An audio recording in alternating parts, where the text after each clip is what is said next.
इलैक्शनों पहला मुतहदा अपोजिशन का पंजाब हुकूमत खिलाफ एहतजाज। सानिया मॉडल टाउन के दोषियों को इंसाफ के कटहरे में लियान का वादा।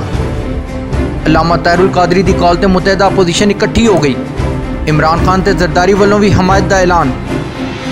जियाले खिलाड़ी ते अवामी तहरीक के कारकुन पहली बारी एक मुठ हो गए। पीपल्स पार्टी पाकिस्तान तहरीक इंसाफ ते अवामी तहरीक के कारकुनां के काफिले वक्को-वक् शहरों तो लाहौर रवाना। पंजाब असैम्बली के बाहर स्टेज सज गया, कंटेनर भी लग गए।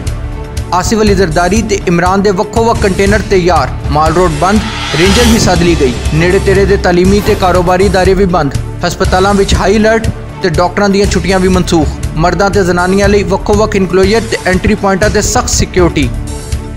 लाहौर हाई कोर्ट ने अवामी तहरीक के माल रोड एहतजाज का फैसला भी महफूज कर लिया।